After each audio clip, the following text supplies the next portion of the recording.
his testimony. I guess on the way back from Tennessee with Daniel, they got into, come on, get up on the pulpit. Yeah, you go to the other side, brother.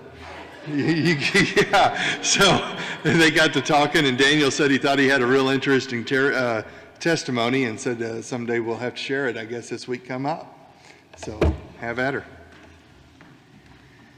Yeah, that's one thing the pastor figured out about me. I can be pretty long-winded. Well, I'm pretty sure you all know me. My name's Tanner Goans. I've been going to this church since I was 12 years old. And really my testimony today pretty well begins with my life in church. So, I lived, well, my childhood, most like any child's, pretty easy. I mean, I had a loving mother, loving father, great grandparents, and lots of friends. Played sports, loved baseball, and still do. But in the 5th grade, something happened, and that really started a big change for the rest of my life.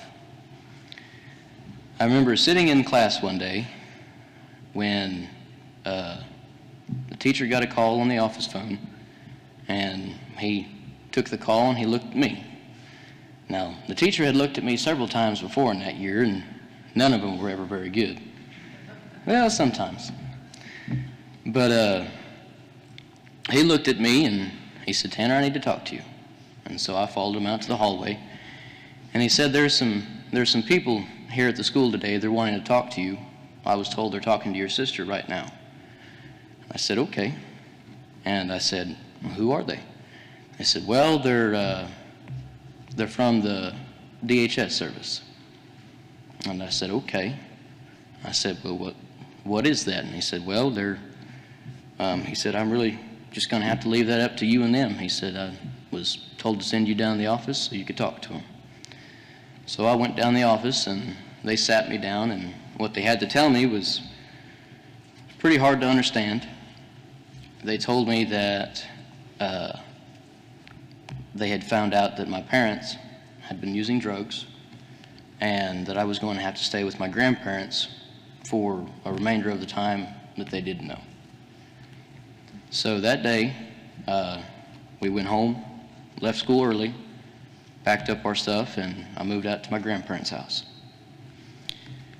I ended up living there for the summer. That was kind of a hard year adjusting, and in that time, my parents worked very hard with counselors and other people to steer them right. And that started a lot of confusion in my life, and I really didn't make much of it. I just knew that I had to sit through this, and someday soon I'd be back home. Well, in that summer that came after that school year, my mom come to get us, me and my sister, at our grandparents' house, and we went out. I don't remember if we went out to get something to eat or ice cream, but we went out, and she said, "There's something very hard I'm going to have to tell you." And I said, okay. And at this point, I had no idea what to expect. And she said, well, Tanner, your Grandma Joyce has passed away. And my Grandma Joyce and I were, thick as thieves in a way. My dad's mom, and she was a very, very important part of my early life. And when I had been told she had passed away, it really caused an upset in my life. I thought, well, why is all this happening to me? Why have I lost my parents to drugs, and I don't get to go be a normal kid, and now my grandma has passed away. And I had a lot of anger in my heart, and I'm sorry to say it, but I had a lot of hatred towards God. I I remember praying to him and asking him, why he did this to me. Why have you forsaken me? Why have you taken my mother, my father, and now my grandmother? I'm not sure what I have left, and I'm not sure what to do. And that started a really dark time. And with that being said, some goodness come about. My parents, they gained their sobriety. We worked with counselors, and we had visitation, and eventually we were able to go home after that summer, thankfully. My mom, she started working at the Newkirk schools, and that year, my 6th grade year, I was going to have to transfer, and I was not happy about that. I started school as a Blackwell Maroon, and I wanted to graduate as a Blackwell Maroon. So we moved to the 6th grade, and I fought tooth and nail. I did not want to go. I did not want to go to Newkirk.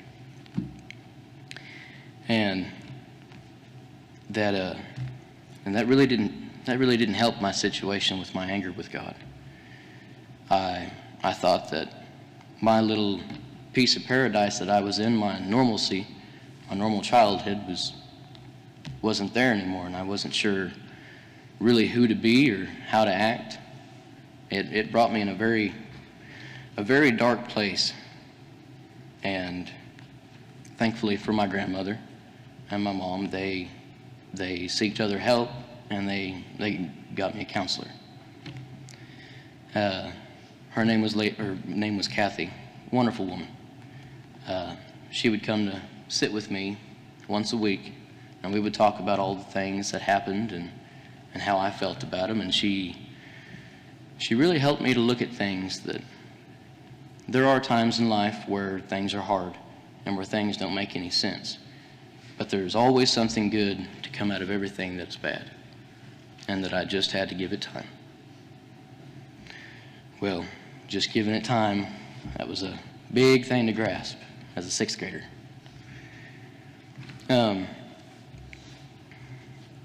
Through Kathy, my parents were able to work with another counselor.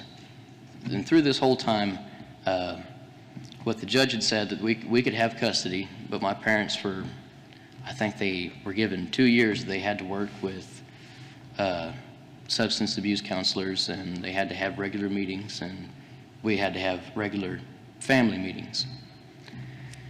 And in all of this, we wound up meeting a lady named Carol Kreiner.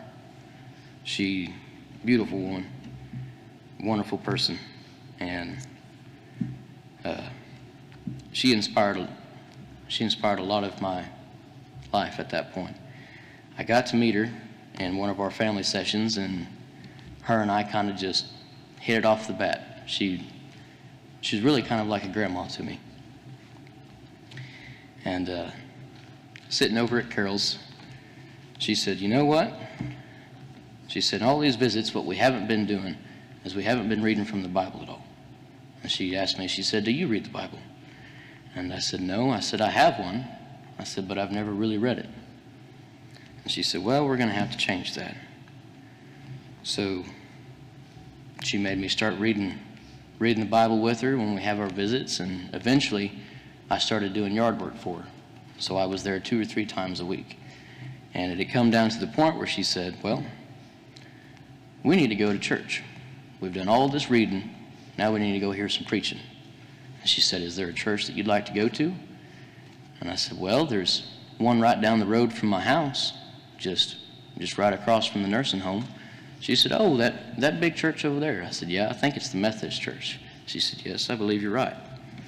So we come in to see a sermon, and I think that's around the time that Pastor Cap started preaching here.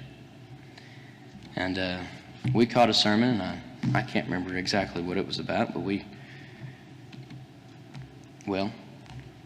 to say it in a shorter term, that's what got me to start coming to church. And after that first time, we came at the Sunday after, and then the Sunday after that. And then eventually, Carol said, well, I think you're going to have to start going on your own. So I started riding my bike to church on Sundays. And at that point, I had lost that hatred and that anger I had in my heart with God. I saw that things were getting better, and it was all going to be all right. And that started a long time of me coming to the church, riding my bike almost every Sunday. And things were pretty crystal clear and pretty much perfect for 6 years after that. And it was in the start of my junior year. It was actually just a couple weeks after my 16th birthday. I started working at the Sonic here in Blackwell, and I come home one afternoon, and there was 2 squad cars and 2 cop cars and my uncle's car parked outside. And I thought, well, I have no idea where this is going, but it doesn't seem good. And sure enough, things weren't all right. My parents they had lost their 6th year of clean living, and they turned back to drugs. And luckily, the DHS service didn't have to be involved. My uncle stepped in, and we went to stay with him in South Haven. That was a really big upset in my life. I had always thought about and had always feared that my parents someday would go back to drugs. And my biggest fears came true that day. And me and my sisters, we packed up our things and we moved to South Haven. And that was really kind of the end of me going to church for a while. I really didn't step foot back in Oklahoma for 6 or 7 months. Was out of church, I wasn't reading my Bible, and I found myself in that dark place again. And I started suffering from anxiety and depression, and I was not happy. I felt like my happiness had been taken away, and that I didn't have a chance at being normal again. I didn't have a normal family, and I wasn't sure how to cope with all that. So that started acting out at that point. Would go out late with my friends and would never come back home, and that really kind of drove an edge with me and my aunt and uncle. And that come down to the point where they had said that I needed to go see somebody. I needed to go see a therapist, or I needed to go see a doctor or something. I said, okay, well, I'll go see a doctor. So we went to go see a doctor, and I talked to him and told him about kind of how it was in my life dealing with the anxiety and the depression. And the doctor told me, he said, well, we're going to start you on some medication, and we're going to see how this kind of goes. Well, while on the medication, it didn't really help. I mean, it kind of soothed the thoughts of bitterness and anger inside, and was really just kind of a crutch. But not much was changing in my life. And one day I just decided that I have been out of my church for far too long, and I went and caught a sermon. And I wound up talking to Pastor Daniel, and we arranged meetings to where I would come and talk to him and to start my walk with God. I told him that I wasn't in a good place, and that I had not been acting as a Christian, and I needed to change that.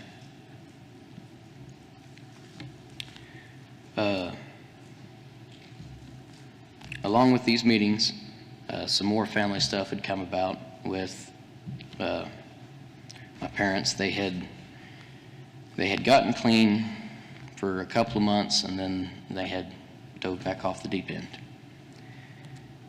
And that I went from a kind of an idle state of being okay and really getting through things and working things out, and the medication was working great.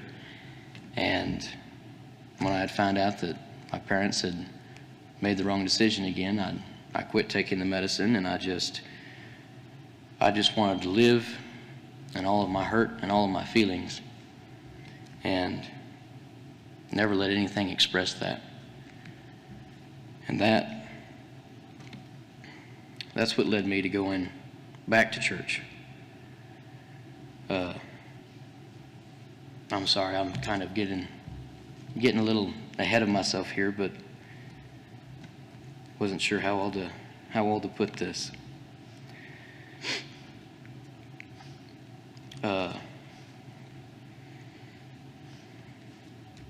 Went from meeting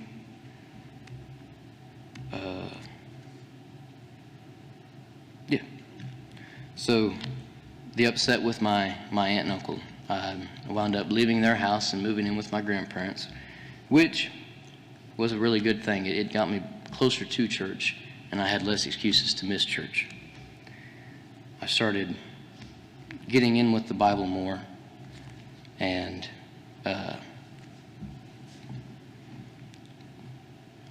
one Sunday we had I think it was Pastor Daniel who said that anybody who was here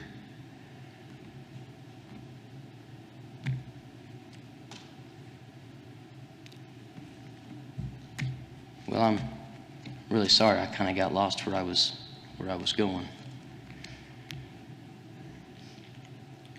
Well, when I was gone in South Haven, in church,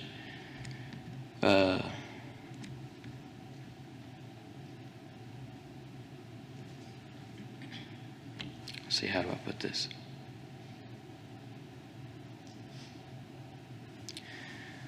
I stepped away from this church for a while,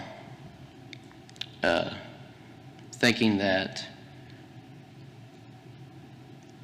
God had something to do with this upset in my life and in my grieving.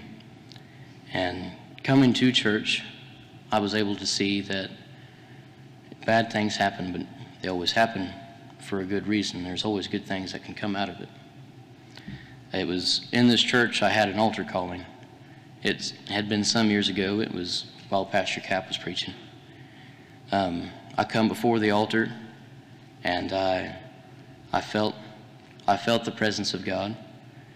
And that first altar calling was kind of my go back to.